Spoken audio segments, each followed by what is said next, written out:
Welcome to the Financial Times. Our guest today is Sebastián Piñera, the President of Chile. President Piñera, welcome to the Financial Times. 3 seismic events have hit Chile this year. Of course, the trapping and the rescue of the miners that we've all watched. Also the big earthquake in February, the 5th biggest in history.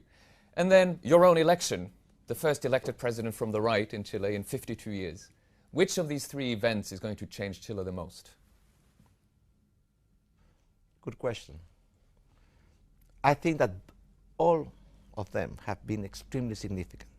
The election of the first center-right president in 20 years means a very profound change in our policies. We have set goals which are extremely ambitious to become the first Latin American country within this decade to defeat poverty, overcome underdevelopment. That's a major challenge, and I think that we are in the right path.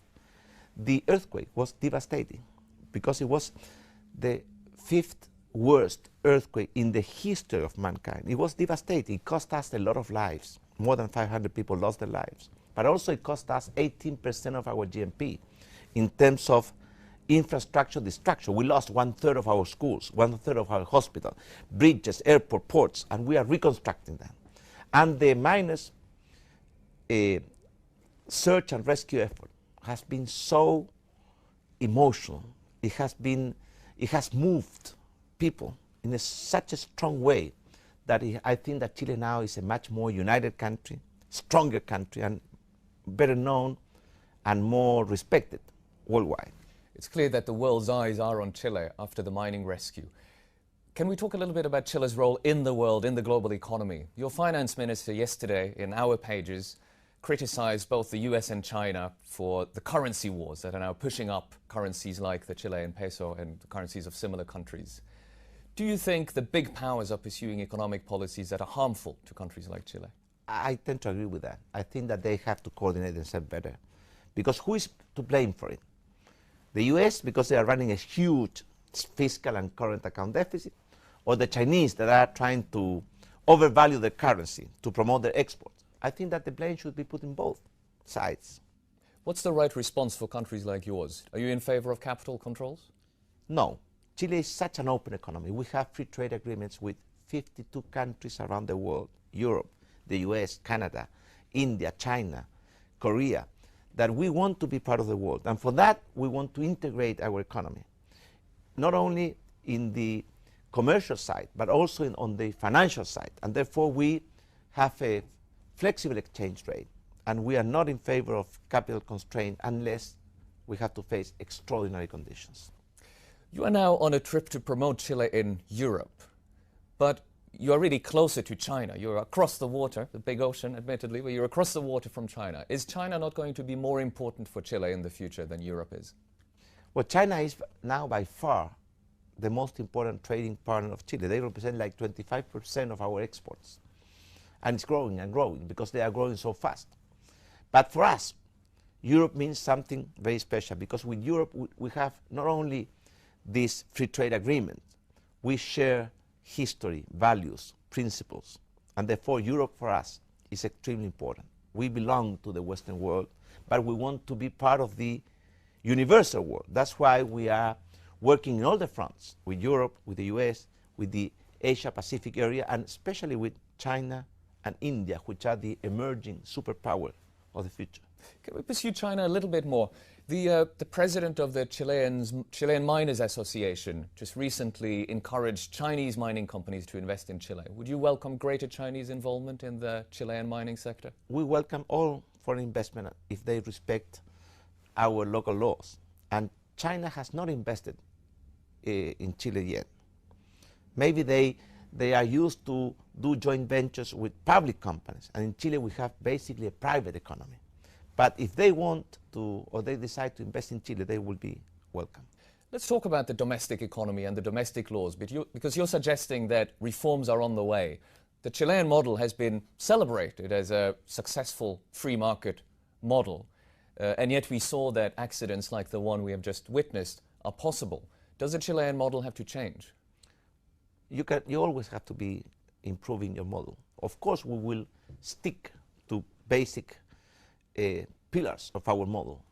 our commitment with democracy and human rights and the state of law, our commitment to a free, open market, competitive economy, our commitment with a strong public sector to fight poverty and inequalities. But we have to change because we have to add to those pillars what are needed or what is needed now to be part of this society of information and knowledge. We need to improve the quality of our education substantially and in a very fast way. We need to invest much more in science and technology, and we need to promote more innovation and entrepreneurship. So this sounds like more public spending, is that right? Excuse me? This sounds like more public spending. No. That's an old way of thinking. It doesn't mean more public spending.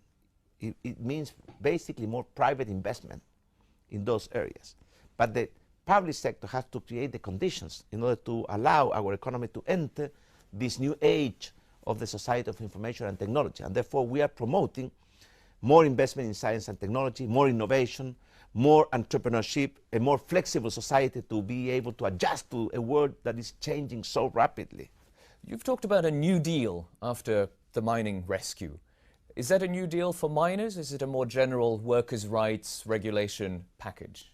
It's a new deal in general terms, in the sense that we are revising and re-examining all our standards and procedures to protect lives, safety, health, and dignity of our workers. That's why we will propose, probably next week, to Congress a new deal, and we are adapting the OECD standards in terms of safety, in terms of labor conditions for all the Chilean workers. Can we talk a bit about the politics, the challenges to implementing your program? You've made much out of the unity of purpose that we saw in the mining rescue, and you've suggested that that sort of unity is what it will take to bring Chile to developed country status. How are you going to sustain that popular unity? Isn't it already fraying? We see protests from the miners who lost their jobs, weren't trapped but lost their jobs and haven't got paid. We see protests from the earthquake victims who feel attention has gone away from them. How are you going to sustain that unity? Well, of course, it's a free society. So people are, not only they have the right to protest, but I would say that the unity in Chile is very, very strong. It's a very strong feeling that we have to unite, to be united in order to address the huge challenges that we are going to face in the near future.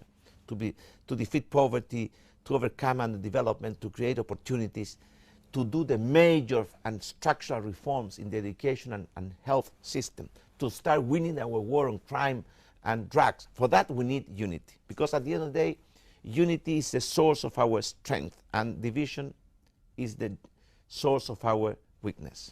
Finally, Mr. President, can you promise the children of those miners we saw rescued, can you promise them that they will not face the same conditions as their parents when they grow up? Yeah, I cannot guarantee that there will be no more accidents, because that's something that doesn't depend on us. But I can guarantee you that their children will face better conditions in terms of safety. We are improving our standards and procedures, but we are increasing also our capacity to supervise those standards. So the answer is yes. Their children will face safer conditions and better work conditions than their parents. That's part of progress. President Sebastián Piñera, thank you very much. Thank you.